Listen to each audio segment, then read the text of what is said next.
In the middle of the 18th century, the 13 British colonies along the eastern coast of North America were thriving. From the rocky shores of New England to the fertile plantations of the South, towns were growing, trade was expanding, and the population was increasing rapidly. These colonies, though separated by geography and climate, shared a common thread. They were all under the authority of the British Crown. Yet for the colonists, Britain was not just far away in miles. It was distant in understanding, policy, and empathy. The Atlantic Ocean was not just a body of water but a political and cultural gulf. In that distance, the seeds of rebellion slowly began to take root.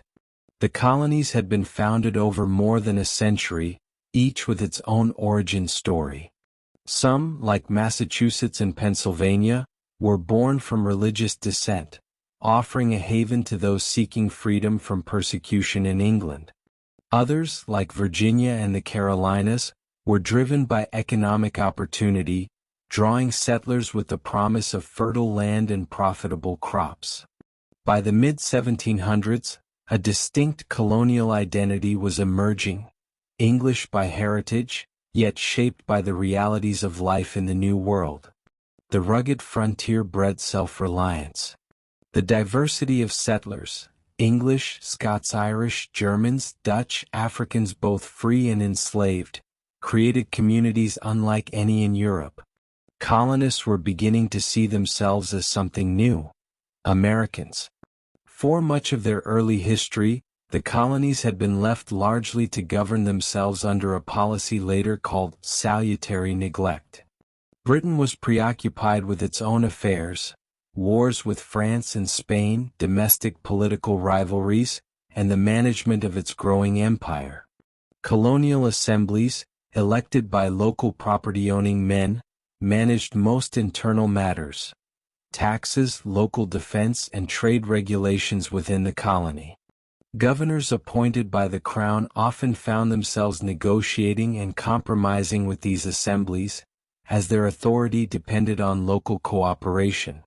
This autonomy gave colonists a taste of self-government and planted the belief that they had certain rights and freedoms that could not easily be taken away. The turning point came in the mid-1700s with the outbreak of the French and Indian War, the North American theater of the global 7 Years' War between Britain and France. The conflict was fought over control of the vast lands west of the Appalachian Mountains, especially the Ohio River Valley. British regulars, colonial militias, and Native American allies clashed with French forces and their own indigenous partners. For colonists, the war was their first major experience of fighting alongside British troops in a large-scale conflict. It was costly in lives and money, but by the war's end in 1763, Britain emerged victorious. France ceded Canada and its claims east of the Mississippi to Britain, removing a long-standing military threat to the colonies. Victory, however, came at a steep price. Britain's national debt had nearly doubled, and the government looked to its colonies as a source of revenue to help pay for the war's expenses and for the continued defense of its expanded North American territories. To London, it seemed only fair that the colonies contribute to the cost of their protection. To many colonists who had already borne heavy burdens during the war, the idea of new taxes imposed from afar without their consent felt unjust. The first major shock came with the proclamation of 1763. To avoid further costly conflicts with Native Americans, the British government forbade colonial settlement west of the Appalachian Mountains. This angered many colonists, especially land speculators and settlers eager to move into the fertile Ohio Valley. They felt betrayed, believing they had fought the war precisely to open these lands to settlement. Instead, they were told to stay east, hemmed in along the coast. More grievances followed in rapid succession. In 1764, Parliament passed the Sugar Act, imposing duties on molasses and other goods imported into the colonies. It was not just the tax itself but the principle behind it that stirred resentment. The act was enforced more strictly than earlier trade laws, with British naval patrols and customs officers cracking down on smuggling. Colonial merchants, especially in New England, protested loudly, warning that this would harm their trade and livelihoods. The following year brought the Stamp Act of 1765, requiring that many printed materials in the colonies, newspapers, legal documents, playing cards, carry a stamp purchased from the British government. This was the first direct tax levied on the colonies, and it ignited widespread outrage. Colonial leaders argued that such taxes were unconstitutional unless approved by their own elected assemblies. The rallying cry, "No taxation without representation," began to take hold. Across the colonies, protests erupted. Merchants organized boycotts of British goods. The Sons of Liberty, a secretive group of activists, used demonstrations, propaganda, and sometimes intimidation to resist the law. Effigies of tax collectors were hung or burned in public squares, and in some cases, officials were driven from their posts. In Britain, the uproar caught the attention of Parliament. The Stamp Act was repealed in 1766, but the relief in the colonies was short-lived. Parliament, unwilling to surrender its authority, passed the Declaratory Act, asserting that it had the right to legislate for the colonies, in all cases whatsoever. This was a warning. Britain still claimed full power over its American subjects. The next few years saw a steady escalation of tensions. The Townshend Acts of 1767 placed duties on imported goods such as glass, paper, and tea. The revenue from these taxes was used to pay the salaries of royal governors and judges in the colonies, reducing their dependence on colonial assemblies and further weakening local control. Resistance again grew with organized boycotts and the spread of political committees to coordinate opposition. Amid this political unrest, British troops were stationed in colonial cities to maintain order, a visible reminder of imperial authority. In Boston, the presence of red-coated soldiers on the streets was a constant source of friction. On March 5, 1770, tensions exploded into violence in what became known as the Boston Massacre. A confrontation between colonists and soldiers escalated into gunfire, leaving 5 colonists dead. Though accounts differed, the event was seized upon by Patriot leaders as evidence of British tyranny. Paul Revere's engraving of the massacre, widely circulated, portrayed the British as cold-blooded aggressors. For a brief moment, tensions eased. Most of the Townshend duties were repealed in 1770, except for the tax on tea, retained as a symbol of Parliament's right to tax the colonies. But the underlying issues remained unresolved.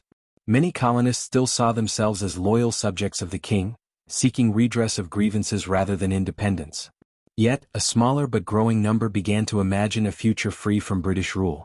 The spark was reignited in 1773 with the passage of the Tea Act. Designed to help the struggling British East India Company, it allowed the company to sell tea directly to the colonies at a lower price, undercutting colonial merchants. Though the price was cheaper, the tax on tea remained, and many saw this as a ploy to get Americans to accept Parliament's right to tax them. In Boston, the reaction was dramatic. On the night of December 16, colonists disguised as Mohawk Indians boarded ships and dumped 342 chests of tea into the harbor. This Boston Tea Party was a bold act of defiance that stunned Britain. The response from London was swift and harsh. In 1774, Parliament passed the Coercive Acts, called the Intolerable Acts by colonists, which closed Boston's port until the destroyed tea was paid for, altered the Massachusetts Charter to reduce self-government, allowed royal officials accused of crimes to be tried in Britain, and permitted the quartering of troops in private homes. These measures, meant to punish Massachusetts, instead united the colonies in outrage. Committees of correspondence spread news of the crisis, and sympathy for Boston grew. Colonists saw these acts not just as punishment for one city but as a threat to liberty everywhere in America.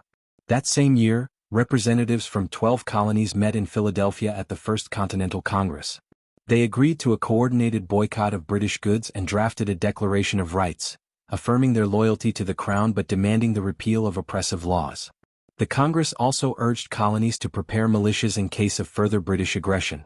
By the end of 1774, the relationship between Britain and its American colonies had changed irreversibly. What had begun as disputes over taxes and trade had evolved into a profound question of authority and rights. Colonists were no longer simply debating policies, they were questioning the very nature of their allegiance to a distant king. Across taverns, meeting halls, and marketplaces, Americans argued about loyalty and liberty, duty and independence. The Atlantic Ocean, once a bridge to the mother country, had become a barrier that divided two peoples with different visions of their future. In the winter of that year, no one could yet foresee the full extent of the coming conflict. But the seeds had been planted. Distrust had taken root. And in the spring, when British troops marched into the Massachusetts countryside, those seeds would begin to sprout into open rebellion.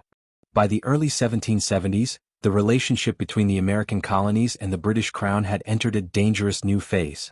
The discontent that had been brewing for years was no longer just political discussion in taverns or pamphlets. It was evolving into open defiance. The Stamp Act crisis of 1765 and the Townshend Acts of 1767 had already tested the patience of the colonists. Though some taxes were repealed, the underlying question remained unresolved. Did Parliament in London have the right to tax people who had no elected representatives in it? To many colonists the answer was no, and the slogan, "No taxation without representation," became a rallying cry. Britain, however, saw things differently. In the eyes of King George III and his ministers, Parliament was sovereign over the entire empire, and its laws applied equally to all British subjects, regardless of whether they had direct representation. The 1770s began with one of the most infamous events in the growing conflict, the Boston Massacre. On the evening of March 5, 1770, tensions boiled over when British soldiers, surrounded by an angry crowd in Boston, opened fire, killing 5 colonists. Paul Revere's famous engraving of the event depicted it as a deliberate attack on unarmed civilians, stirring outrage throughout the colonies. Though British officials tried to portray it as an unfortunate misunderstanding, the incident deepened the distrust between the people of Boston and the occupying British troops. The massacre did not immediately lead to war, but it reinforced the idea that the British military presence in the colonies was not a protective force, but an instrument of oppression. In the years that followed, colonial resistance adapted and became more organized. Groups like the Sons of Liberty, a network of activists, merchants, and ordinary citizens, began coordinating protests and spreading information. One of their most effective tools was the Committees of Correspondence, local groups that shared news and political arguments between towns and colonies, ensuring that resistance efforts were united. What had once been scattered acts of disobedience were now part of a broader, coordinated movement. Every new act of Parliament, every royal decree, was met with petitions, boycotts, and increasingly acts of sabotage. The next major flashpoint came in 1773, when Parliament passed the Tea Act. Though it actually lowered the price of tea, it was designed to bail out the struggling British East India Company by giving it the exclusive right to sell tea directly to the colonies, bypassing colonial merchants. This monopoly enraged many in the colonies, not because of the price, but because it represented another assertion of Parliament's right to control colonial trade without consent. The act was seen as a trap. Buying the cheaper tea would mean accepting Parliament's authority to tax the colonies. Boston, a city already known for its defiance, became the epicenter of resistance. When shipments of East India Company tea arrived in the harbor, colonial leaders insisted the ships should return to Britain without unloading their cargo. The royal governor of Massachusetts, Thomas Hutchinson, refused to allow this. The standoff lasted for weeks, with ships sitting in the harbor, guarded and unable to unload. Finally, on the night of December 16, 1773, a group of men, many disguised as Mohawk Indians to conceal their identities, boarded the ships and dumped 342 chests of tea into the icy water. This Boston Tea Party, as it would later be called, was a direct act of defiance against British authority, and its dramatic nature ensured it would be remembered for generations. The British government's reaction was swift and severe. Determined to punish Boston and deter similar acts of rebellion, Parliament passed a series of laws in 1774 known in Britain as the Coercive Acts, and in the colonies as the Intolerable Acts. These measures closed the port of Boston until the destroyed tea was paid for, severely limited town meetings, allowed royal officials accused of crimes to be tried in Britain rather than in the colonies, and expanded the power of the governor, now under tighter control from London. Additionally, the Quartering Act was strengthened, requiring colonists to house and supply British soldiers even more directly than before. To the British, these were reasonable steps to restore order. To the colonists, they were proof that Britain intended to strip away their liberties entirely. Rather than isolating Massachusetts, the Intolerable Acts had the opposite effect. Colonies that had previously been cautious in their resistance now rallied to Boston's side. Donations of food, money, and supplies poured in from as far away as South Carolina. In September 1774, representatives from 12 of the 13 colonies, all except Georgia, gathered in Philadelphia for the First Continental Congress. This meeting was a remarkable achievement in unity, bringing together men with different backgrounds, economies, and political beliefs. Leaders like George Washington of Virginia, John Adams of Massachusetts, and John Jay of New York debated how best to respond to Britain's actions. They agreed to support Massachusetts, adopt a colony-wide boycott of British goods, and prepare for the possibility of armed resistance, though many still hoped for reconciliation. Despite these preparations, tensions continued to rise. The winter of 1774 to 1775 saw both sides digging in. In Massachusetts, local militias began stockpiling weapons and ammunition, while British General Thomas Gage, the military governor, sought to clamp down on rebel activity. Gage received orders to seize colonial arms stored in Concord, a town outside Boston. This decision would set the stage for the first shots of the Revolution. The road to Concord passed through Lexington, and on the night of April 18, 1775, British troops set out under the cover of darkness to carry out their mission. But colonial spies and writers, including Paul Revere and William Dawes, spread the alarm. By dawn, a group of colonial militia, the Minutemen, stood on the village green in Lexington. Confronted by British regulars, they were ordered to disperse. No one knows who fired the first shot, but when it rang out, it ignited a skirmish that left several colonists dead. The British moved on to Concord, where they encountered heavier resistance. At the North Bridge, the colonists returned fire, forcing the British to retreat. The retreat turned into a running battle as militia from nearby towns poured in, shooting from behind trees, walls, and houses. By the time the British reached Boston, they had suffered significant casualties inside the city. Both sides braced for the next confrontation, and the Second Continental Congress convened in May 1775 to take charge of the war effort. Though the delegates still officially declared loyalty to the king, they began to act like a national government, raising an army, appointing George Washington as its commander, and seeking foreign support. The road to revolution had been long and filled with opportunities to avoid conflict, but each decision by both Britain and the colonies had pushed them further apart. Taxes meant to raise revenue instead inspired boycotts. Acts intended to assert authority instead provoked defiance. Efforts to punish rebellion only unified the colonies against their distant ruler. By the time the first musket fired in Lexington, the bonds of empire were already frayed beyond repair. The events between the Boston Massacre and the battles at Lexington and Concord were more than a series of isolated incidents. They were steps in a chain reaction. Each protest, each crackdown, each act of defiance brought the two sides closer to the moment when words would no longer be enough. The tea thrown into Boston Harbor was not just a rejection of a commodity, but a rejection of the entire system of imperial control. The resolve shown by the colonists in those years was not the hot anger of a mob, but a deep-seated belief that liberty was worth sacrifice. And as the colonies stood on the brink of a full-scale war, both sides understood that the next chapter of their shared history would be written not in laws or petitions, but in blood. By the spring of 1775, the uneasy truce between Britain and its American colonies had all but collapsed. The political quarrels that had started over taxes and trade had grown into something far deeper. A fundamental question about authority and liberty. To London, Parliament's right to legislate for the colonies was absolute.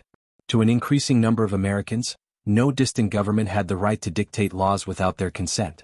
Both sides were trapped in a cycle of action and reaction. Every British attempt to enforce control fed colonial resentment. Every colonial protest deepened London's suspicion that rebellion was brewing. By the time the first shots were fired, the distrust had hardened into certainty. War seemed inevitable. The military spark came in Massachusetts. 4 months, British General Thomas Gage, Commander-in-Chief in North America, had been under orders to curb the unrest in Boston and the surrounding countryside. Gage knew well the temper of the Massachusetts people, defiant, independent, and heavily armed. He also knew that open conflict could quickly spiral beyond control. Still, he believed that a swift strike to seize colonial arms might restore order. His target was the town of Concord, where patriots were storing gunpowder, cannon, and muskets. On the night of April 18, 1775, Gage dispatched about 700 British regulars under Lieutenant Colonel Francis Smith and Major John Pitcairn to march quietly from Boston to Concord. But secrecy in Massachusetts was impossible. Patriot spies and writers, including Paul Revere and William Dawes, raced through the countryside to warn the militia, the Minutemen, that the British were coming. Lanterns glowed briefly in Boston's Old North Church, signaling the route of the march. By dawn, the alarm had spread to dozens of towns. The first confrontation came at Lexington. There, on the village green, a small band of Minutemen stood facing the approaching redcoats. The colonists were not looking for a fight, but they were determined to make a stand. Somewhere, historians will never know from which side, the first shot rang out. It became known as the shot heard round the world. The British opened fire, and in minutes 8 Americans were dead. The regulars pushed on to Concord, where they destroyed some supplies but soon faced a swelling force of armed colonists. At Concord's North Bridge, the Patriots fought back, driving the redcoats into retreat. What began as a quick raid turned into a running battle as militia units harassed the British all the way back to Boston, firing from behind stone walls and trees. By the end of the day, the British had suffered heavy casualties.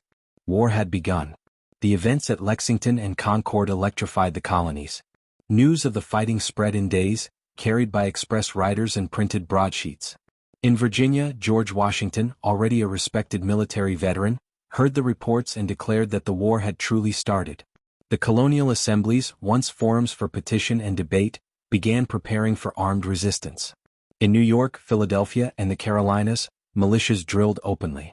Even those who had hoped for reconciliation began to accept that the dispute might not be settled at the negotiating table. The Second Continental Congress convened in Philadelphia in May 1775, just weeks after the battles. Delegates arrived from all 13 colonies, representing a wide spectrum of opinion, from radical independence advocates like John Adams to moderates like John Dickinson, who still hoped for peace. Despite their differences, they took decisive steps. They assumed control of the colonial forces besieging Boston, creating the Continental Army. To lead it, they appointed George Washington, whose military experience, leadership, and Southern origins made him a unifying figure for the disparate colonies. Meanwhile, in Boston, the British Army found itself under siege. Militia from New England had surrounded the city, cutting off land access. In June, the British tried to break out. Learning that the Patriots planned to fortify the high ground overlooking Boston Harbor, British General William Howe ordered an assault on Breed's Hill, often mistakenly called Bunker Hill. On June 17, 1775, British troops attacked in tight formation under a blistering sun. The colonial defenders, commanded by Colonel William Prescott, held their fire until the enemy was close. "Don't fire until you see the whites of their eyes" became the legendary order. Twice the British were driven back. On the third assault, with the Americans low on powder, the redcoats overran the position. It was technically a British victory, but at a terrible cost. Over 1,000 casualties compared to about 400 for the Patriots. The ferocity of the defense convinced many in Britain that this was no minor uprising. It was a war. Despite the bloodshed, the Continental Congress still sought reconciliation. In July, they sent the olive branch petition to King George III, affirming their loyalty and asking him to intervene against Parliament's unjust measures. But by the time it reached London, the king had already declared the colonies to be in open rebellion. He refused even to read the petition. Instead, he prepared to crush the uprising with overwhelming force, hiring thousands of German troops, known as Hessians, to reinforce his army. Throughout late 1775 and early 1776, the war spread beyond Massachusetts. In Canada, American forces under Richard Montgomery and Benedict Arnold launched an invasion, hoping to bring the French-speaking province into the rebellion. The expedition was grueling. Arnold's men marched through the Maine wilderness in freezing rain, eating their leather belts when supplies ran out. The campaign ended in failure with the Battle of Quebec on December 31, where Montgomery was killed and Arnold wounded. The British held Canada, securing their northern flank. In the south, fighting broke out in Virginia and the Carolinas. Royal governors, losing control of their legislatures, attempted to rally loyalists. In November 1775, Virginia's governor, Lord Dunmore, issued a proclamation offering freedom to any enslaved man who would fight for the British. The move alarmed many white colonists and drove moderates toward the Patriot cause. In North Carolina, Patriots defeated a Loyalist force at the Battle of Moores Creek Bridge in February 1776, securing the colony for the Revolution. Meanwhile, Washington took command of the siege of Boston in July 1775. He found an army brave but disorganized, short on powder, uniforms, and discipline. Over the winter he worked tirelessly to shape it into a fighting force. The key breakthrough came when Colonel Henry Knox, a former bookseller, led an extraordinary expedition to transport captured artillery from Fort Ticonderoga in New York to Boston. In March 1776, Washington placed these cannon on Dorchester Heights, overlooking the city. Facing bombardment, the British evacuated Boston on March 17, sailing to Halifax, Nova Scotia. It was the Patriots' first major victory. Yet, despite the triumph in Boston, the colonists still faced a sobering reality. They had no formal government, no navy to challenge Britain's maritime supremacy, and no foreign allies. The war was being fought by 13 separate colonies with different priorities and cultures. There was no common currency and supplies were often scarce. Many Americans still considered themselves British subjects, fighting not for independence but for their rights within the empire. But the British evacuation of Boston hardened attitudes on both sides. In London, the government prepared a massive invasion to crush the rebellion once and for all. In America, the question shifted from reforming the empire to breaking away entirely. The arrival of Thomas Paine's pamphlet Common Sense in January 1776 accelerated this change. Written in plain, passionate language, Paine argued that monarchy was a corrupt and outdated institution, and that independence was not only possible but necessary. His words resonated far beyond the political elite. Farmers, laborers, and tradesmen read and discussed them. For many, common sense was the final push toward revolution. By the summer of 1776, the colonies were at a crossroads. War had been raging for more than a year, yet there was still no formal declaration of independence. The Continental Congress debated fiercely. Delegates from New England and Virginia pressed for separation, while others hesitated, fearing the consequences. In June, Virginia's Richard Henry Lee introduced a resolution declaring that the colonies are, and of right ought to be, free and independent states. A committee was appointed to draft a formal statement, with Thomas Jefferson as principal author. His Declaration of Independence, adopted on July 4, 1776, proclaimed the colonies' break with Britain and outlined the principles of self-government that would inspire generations to come. The declaration was a bold act, but it did not change the military situation overnight. Britain's response was swift and overwhelming. In July 1776, the largest expeditionary force ever sent overseas by the British Empire, over 30,000 troops, including Hessians, arrived in New York Harbor under the command of General Howe and his brother, Admiral Richard Howe. Washington, anticipating the attack, moved his army to defend the city, but the odds were against him. The British had superior numbers, training, and naval power. The campaign for New York would soon test the resolve of the young Continental Army and reveal just how precarious the fight for independence truly was. By the end of 1776, America was at war on multiple fronts, with no central government beyond the Congress, no guaranteed support from foreign powers, and no certainty of victory. It was, in every sense, a war without a country, fought not just for territory or resources, but for an idea that had only begun to take shape. The colonies had declared themselves free, but the world had yet to recognize them. Whether they could survive long enough to earn that recognition remained the great question of the Revolution. By the winter of 1776, the glow of early revolutionary enthusiasm had dimmed to a cold, sobering reality. What had begun as a bold stand for liberty now felt like a desperate gamble for survival. The Continental Army, commanded by General George Washington, was battered, exhausted, and steadily shrinking. British forces under General William Howe had driven the Americans from New York, securing a series of crushing victories in Brooklyn, Harlem Heights, and White Plains. Morale was dangerously low. The dream of independence seemed to be slipping away, replaced by the grim prospect of total defeat. The retreat across New Jersey. After the fall of Fort Washington in November 1776, where nearly 3,000 American soldiers were captured, Washington's army was in tatters. Supplies were scarce, enlistments were expiring, and the soldiers, most of them farmers and laborers and used to long campaigns, were worn down by months of marching and fighting. The loss of New York had been more than just a strategic setback, it was a blow to the Revolution's heart. New York had been a vital port and a symbolic prize. Losing it made the Americans look weak and incapable of defending their own territory. Washington's retreat across New Jersey became a grueling test of endurance. The British pursued closely, hoping to trap and destroy what remained of the Continental Army. Howe's forces moved methodically, pushing the Americans toward the Delaware River. As the army marched through the small towns and farmlands of New Jersey, the mood among the local population was mixed. Some offered food and shelter, but many, fearful of British retaliation or doubtful of the Patriot cause, closed their doors. The Revolution's momentum seemed to be fading, and with each mile of retreat, the dream of liberty grew fainter. Soldiers marched without proper clothing, some without shoes, their bare feet leaving bloody prints in the snow and mud.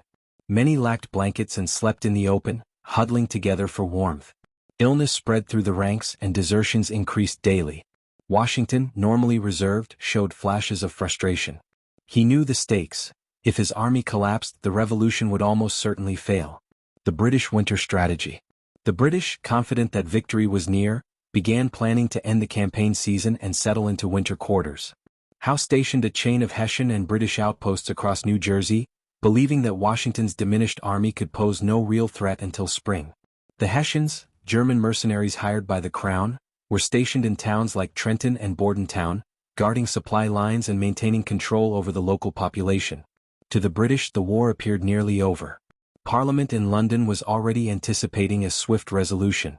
Loyalist forces in America felt emboldened, while Patriot supporters feared the worst. Across the colonies, whispers of defeat began to spread. The idea of negotiating peace, on British terms, was quietly discussed in some circles. Washington's desperate position. Washington's situation was perilous in every sense. His army had dwindled to barely 3,000 effective soldiers. Many enlistments were set to expire at the end of December, and without a major victory, there was little hope of convincing men to stay. Supplies were so low that the army's very survival through the winter was in doubt. Food was scarce, powder was short, and winter clothing was nearly non-existent. Yet, in the midst of this despair, Washington refused to give up. His leadership during these dark days was defined not only by military skill but by his unshakable will. He understood that the revolution was as much about perception as about battlefields. If the army could just deliver one significant blow to the British, it could reignite hope and keep the cause alive. The spark of a plan. Washington began to plan a bold counterstroke. Intelligence reports revealed that the Hessian garrison in Trenton was lightly guarded, with about 1,400 troops under Colonel Johann Rall. The Hessians were known for their discipline in battle, but their outpost was isolated, and their security was lax, especially during the Christmas season. Washington saw an opportunity. A surprise attack in the dead of winter, crossing the icy Delaware River under cover of night, could yield a much-needed victory. But the risks were immense. The weather was brutal, the river was choked with ice, and many of his men were ill-equipped for such a march. If the attack failed, it could destroy the last remnants of the Continental Army and end the revolution entirely. Still, Washington was willing to gamble everything. The crossing of the Delaware. On the night of December 25, 1776, Washington put his plan into motion.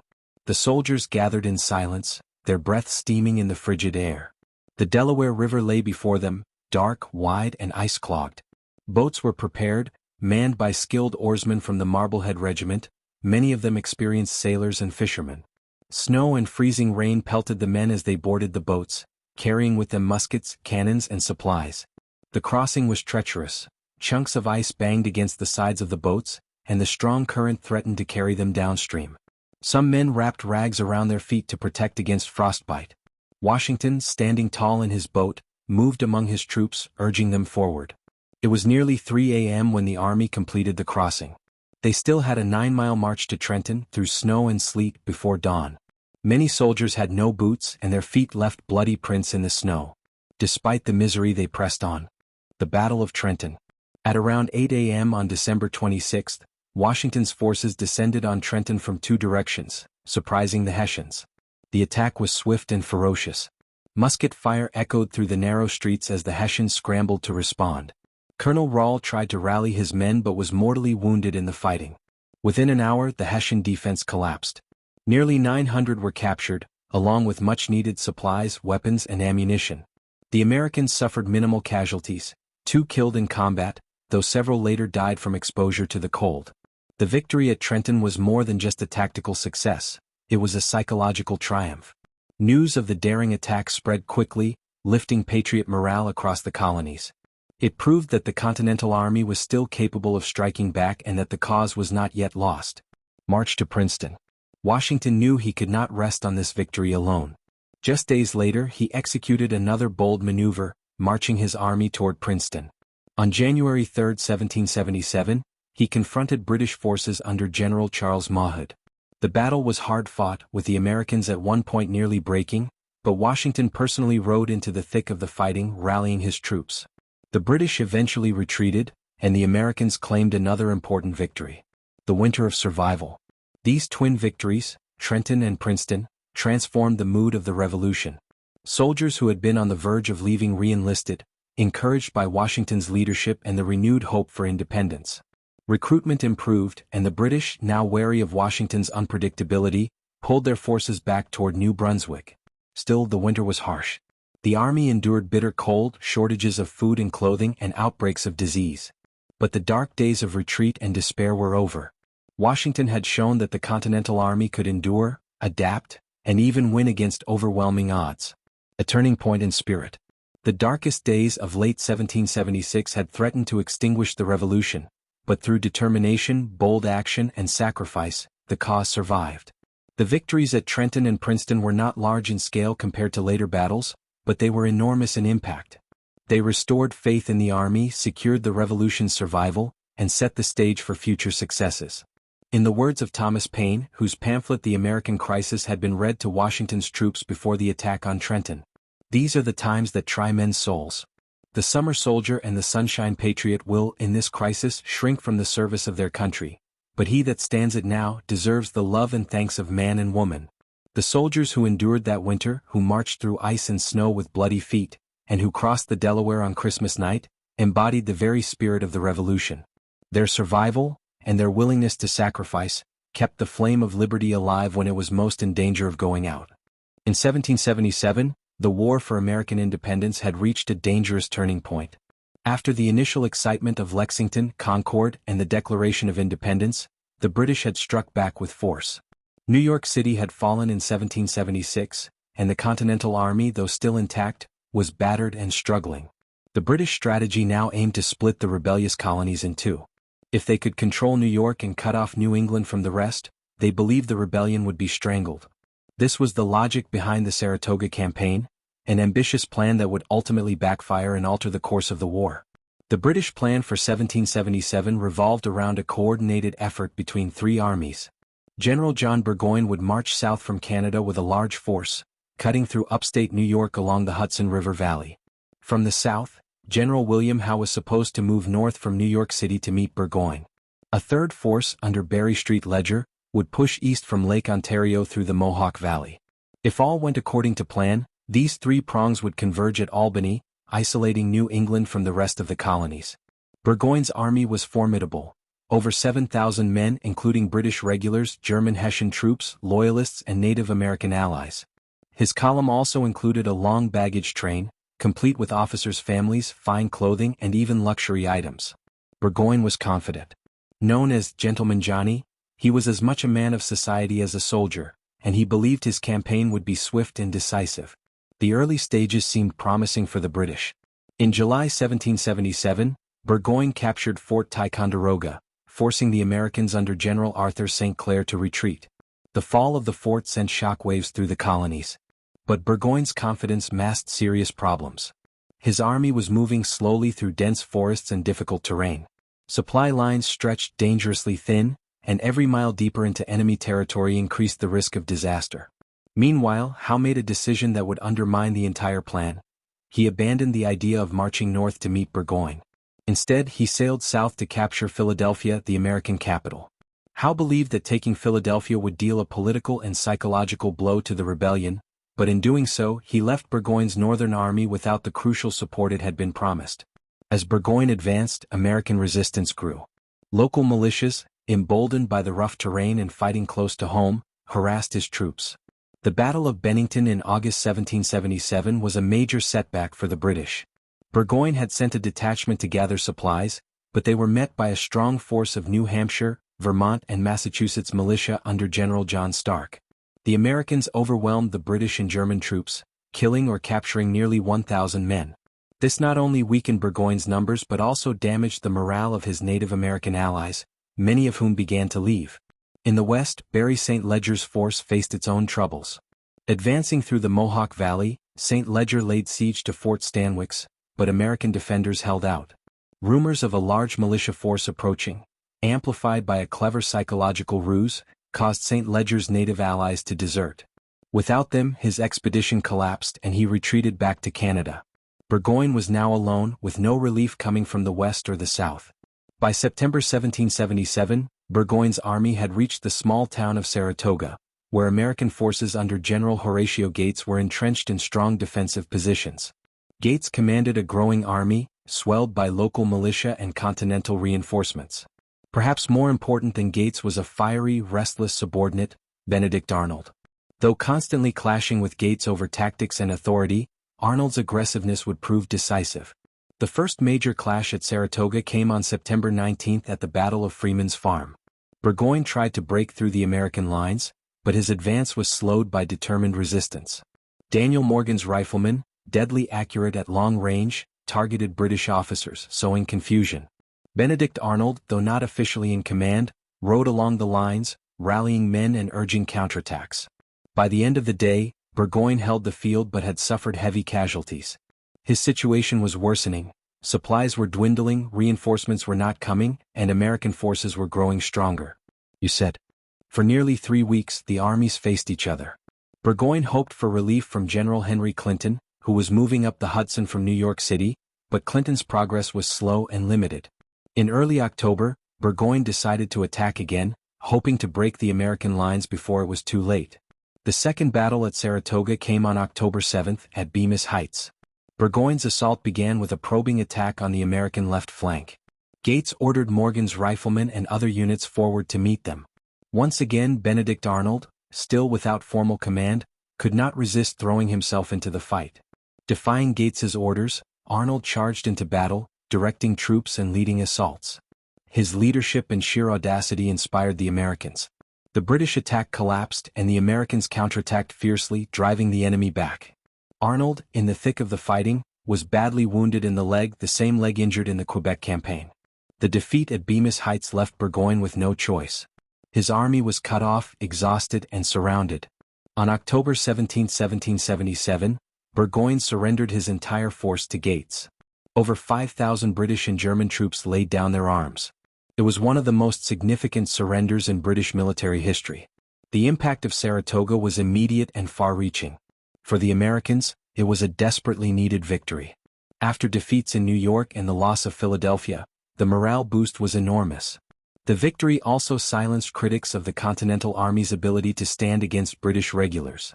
But its greatest effect was felt overseas. France, long watching the rebellion with interest, had been hesitant to openly support the Americans. French leaders wanted revenge for their defeat in the 7 Years' War, but they needed proof that the American cause was viable. Saratoga provided that proof. Benjamin Franklin, serving as the American envoy in Paris, seized the opportunity. News of Burgoyne's surrender electrified the French court. In February 1778, France formally recognized the United States and signed treaties of alliance and commerce. This was a game-changer. French military and naval support would transform the war from a colonial rebellion into a global conflict. Britain now faced not just the American colonies but also France, and soon Spain and the Dutch Republic would join the fight against them. The war expanded to the Caribbean, the Mediterranean, and even the waters off India.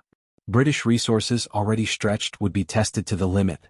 The Saratoga campaign also reshaped the leadership of the Continental Army. Horatio Gates basked in the glory of the victory, though many soldiers and officers privately credited Arnold for his aggressive role in the fighting. Gates's reputation would later suffer after a disastrous defeat at Camden in 1780, while Arnold's name would be tarnished forever by his later betrayal.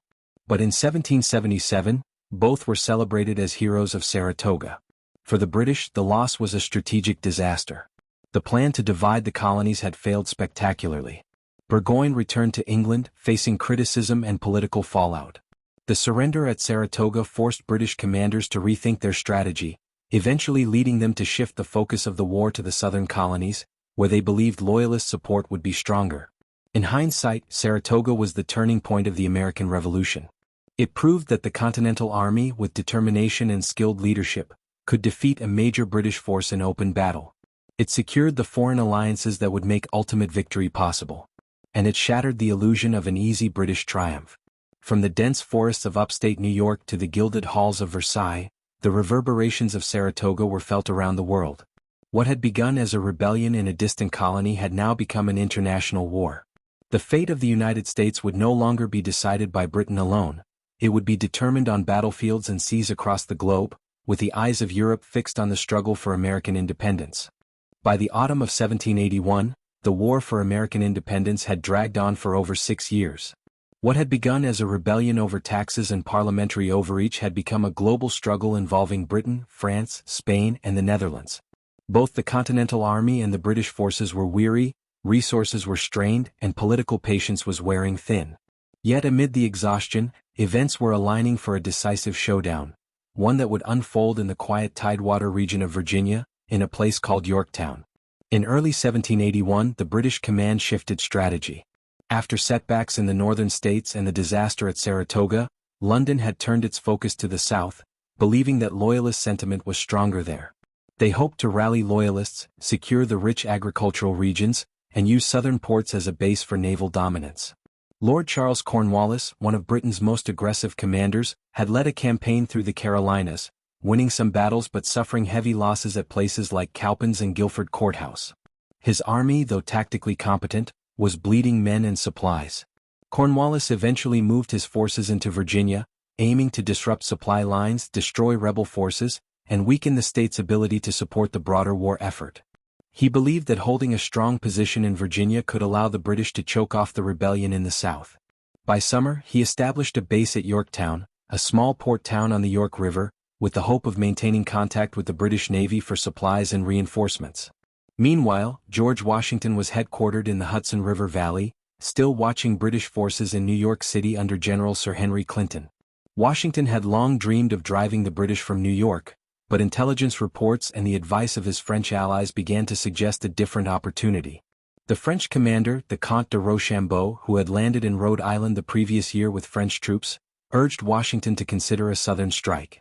The French Navy, under Admiral François-Joseph Paul de Grasse, was preparing to sail from the Caribbean to the American coast, and de Grasse intended to operate in the Chesapeake Bay, precisely where Cornwallis was stationed.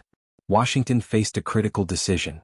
If he moved quickly, coordinated with Rochambeau's army and de Grasse's fleet, they could trap Cornwallis in Virginia before he had a chance to escape or be reinforced by Clinton's forces in New York. In late August 1781, Washington made his choice.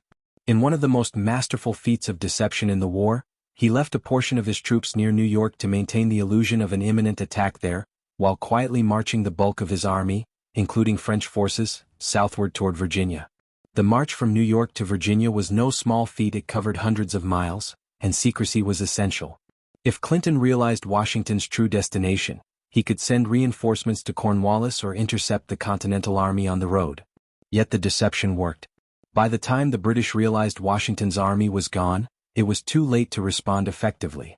At the same time, Admiral de Grasse was carrying out his part of the plan. Sailing from the Caribbean with nearly 30 warships, he arrived in the Chesapeake Bay in late August, cutting off Cornwallis's escape by sea.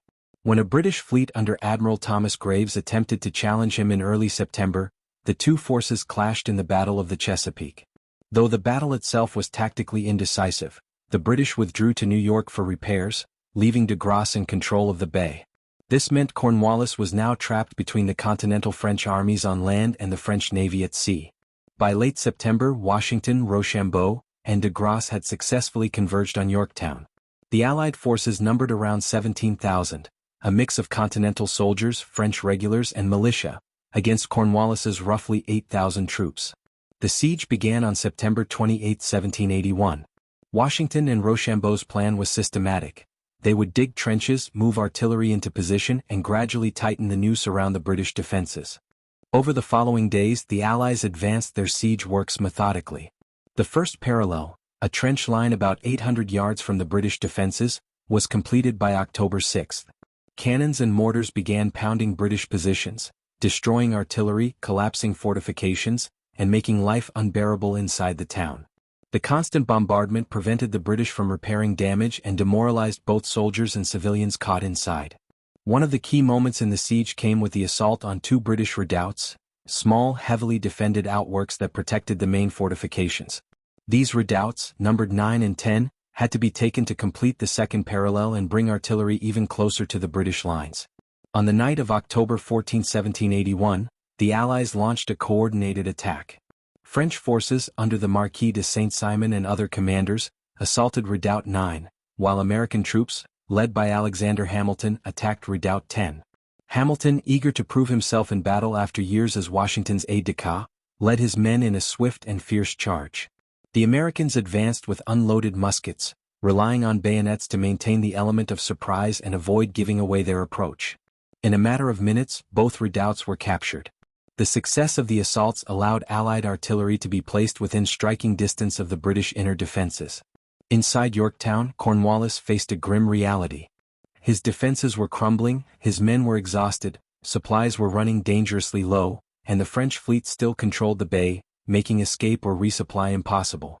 He considered several desperate options, including breaking out at night or evacuating his army across the York River to Gloucester Point, where a smaller British force was stationed. However, a sudden storm wrecked this plan, scattering his boats and ending any hope of escape. On October 17, after days of relentless bombardment and with no relief in sight, Cornwallis requested a ceasefire to discuss terms of surrender. Negotiations followed, with Washington insisting on conditions that would prevent the British from simply returning to the fight elsewhere. 2 days later, on October 19, 1781, the formal surrender ceremony took place. Cornwallis, pleading illness, did not attend personally, sending his second-in-command, General Charles O'Hara, in his place. In a moment loaded with symbolism, O'Hara first approached Rochambeau to surrender, but the French commander gestured toward Washington. Washington, maintaining protocol, directed O'Hara to surrender to his own subordinate, General Benjamin Lincoln, who had suffered the humiliation of surrendering to the British at Charleston the year before.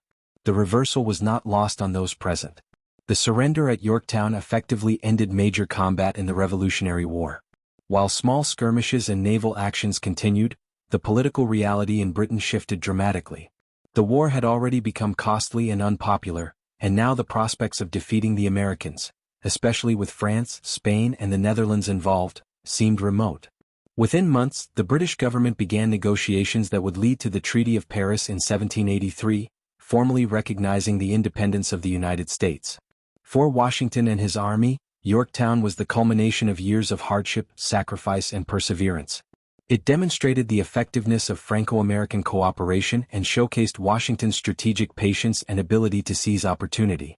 For the French, it was a moment of glory, proving that their intervention could decisively shape the outcome of the war. For the British, it was a humbling defeat that forced a reckoning with the limits of imperial power. The world had indeed been turned upside down. The colonies that Britain had once viewed as an integral part of its empire were now on the path to becoming an independent nation. The surrender ceremony at Yorktown became an enduring symbol of that transformation, immortalized in paintings, literature, and national memory. Yet for those who fought, the victory was bittersweet. Thousands had died in battle, from disease and from the hardships of war. Many veterans returned home to poverty, carrying physical and emotional scars. The new nation faced an uncertain future with political divisions, economic challenges, and the daunting task of creating a functioning government from scratch. Still, in the autumn of 1781, there was celebration. Bells rang in cities across America. Bonfires lit the night sky. In France, news of Yorktown was met with joy, and in Britain, it caused political shockwaves that would eventually topple Lord North's government. The victory was not just a turning point in the American Revolution. It was a signal to the world that a determined people, aided by strategic alliances, could stand against one of the greatest military powers of the age and prevail. Yorktown had not been the first battle of the war, nor would it be the last skirmish, but it was the moment when the outcome became clear. From the trenches on the Virginia coast to the halls of Parliament in London, it was understood that the war's end was near. The United States had secured its place among nations, and history had been rewritten in the gunpowder smoke over the York River.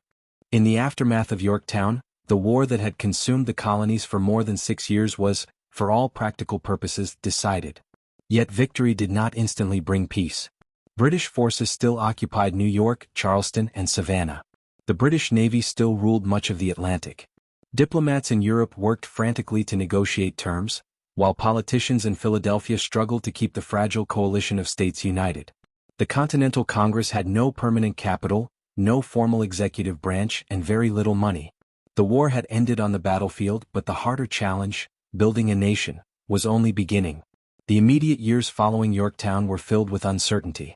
Although public celebrations erupted across the colonies, there was also an undercurrent of anxiety. Many feared the British might regroup and launch another offensive. Supplies remained scarce and the economy was in disarray. Inflation had ravaged the continental currency, leaving soldiers unpaid and civilians wary of paper money. Farmers, merchants, and artisans struggled to rebuild livelihoods interrupted by years of war. The Continental Army, victorious but exhausted, now faced its own crisis. Thousands of soldiers had served without pay for months, even years. In some units, morale deteriorated dangerously. Officers wrote letters to Congress warning of potential mutiny if promises of back pay and pensions were not honored. The famous Newburgh Conspiracy, in early 1783, reflected this tension. Officers, frustrated by Congress's inability to provide for them, considered pressuring the government through military force. It was George Washington who intervened, delivering a heartfelt address to his officers, appealing to their patriotism and sense of honor. His quiet dignity diffused the crisis and preserved the principle of civilian control over the military, a precedent critical to the future republic. Diplomatically, the war's conclusion unfolded in Paris. American representatives Benjamin Franklin, John Adams, and John Jay navigated a delicate situation. While France had been America's most valuable ally, the Americans pursued their own interests in the negotiations. The British, eager to end hostilities, granted surprisingly generous terms. The Treaty of Paris, signed in September 1783, recognized the independence of the United States and set its borders from the Atlantic to the Mississippi River, and from Canada to Spanish Florida. It was a stunning achievement for a young nation with no navy, limited resources, and a history of internal division. Peace brought new challenges. The Articles of Confederation, adopted during the war, created a loose union of sovereign states with a weak central government. Congress could not levy taxes, regulate trade, or enforce its decisions. Each state retained significant independence, often prioritizing its own interests over the common good. Disputes over state borders, currency, and trade policies threatened the unity of the fledgling republic. Economic turmoil deepened the crisis. Britain restricted American access to its markets and imposed high tariffs on American goods. At the same time, British merchants flooded American markets with cheap imports, undermining domestic industries. Farmers in debt faced foreclosure, and in some states, tax burdens fell heavily on rural populations. These pressures erupted into unrest, most famously in Shays' Rebellion in Massachusetts in 1786–87. Led by Revolutionary War veteran Daniel Shays, the uprising of farmers protesting high taxes and economic injustice underscored the inability of the Confederation government to maintain order or address grievances effectively. Amid this turbulence, the westward expansion of the United States began to take shape. The Treaty of Paris had granted vast new territories, but these lands were home to Native American nations who had their own claims and alliances. The Northwest Ordinance of 1787 established a framework for governing these territories and admitting new states to the Union, setting an important precedent for the country's growth. However, tensions and conflict with native peoples were inevitable, as settlers pushed into lands long inhabited by others. Foreign relations remained precarious. Britain retained military posts in the Northwest Territory in violation of the peace treaty, citing American failure to repay debts owed to loyalists. Spain, controlling Florida and lands west of the Mississippi, closed the Mississippi River to American trade, causing frustration among Western settlers. Without a strong navy or standing army, the United States had limited means to enforce its interests abroad. Amid these difficulties, a growing number of leaders began to argue for a stronger central government. Figures such as James Madison, Alexander Hamilton, and George Washington believed that without significant reform, the Union would eventually dissolve. The Annapolis Convention of 1786, intended to address trade disputes, became a stepping stone toward a larger gathering. In May 1787, delegates from 12 states met in Philadelphia, ostensibly to amend the Articles of Confederation. What followed was the drafting of an entirely new constitution. The debates of the Constitutional Convention were intense. Delegates wrestled with fundamental questions. How should power be divided between the states and the national government? How should representation in Congress be determined? What role should the executive play? Issues of slavery, taxation, and commerce all threatened to derail the proceedings.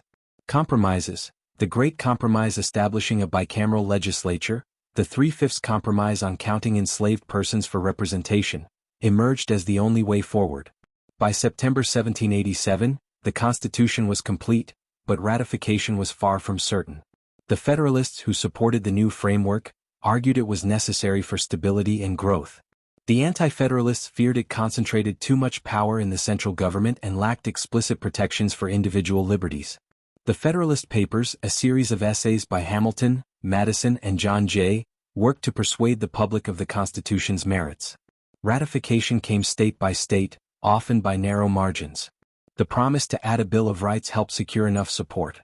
By 1789, the Constitution was in effect, and George Washington was unanimously elected the first President of the United States. The new government faced the monumental task of turning constitutional theory into practice. Even as the machinery of government began to operate, fragility remained. The economy was still recovering. Foreign powers tested American resolve. The debates over states' rights, slavery, and the balance of power between branches of government continued. But there was also a sense of possibility. The Revolution had created a republic unlike any the world had seen, a vast experiment in self-government. In the years ahead, this fragile freedom would be tested repeatedly. The lessons of the Revolution, the necessity of unity, the dangers of concentrated power, the value of civic virtue, would guide the nation's leaders. The men and women who had endured the hardships of war now faced the equally daunting challenge of preserving the peace they had fought to win. The United States stood at the threshold of its future, uncertain yet determined, aware that the ideals declared in 1776 were only the beginning of a long and complex journey.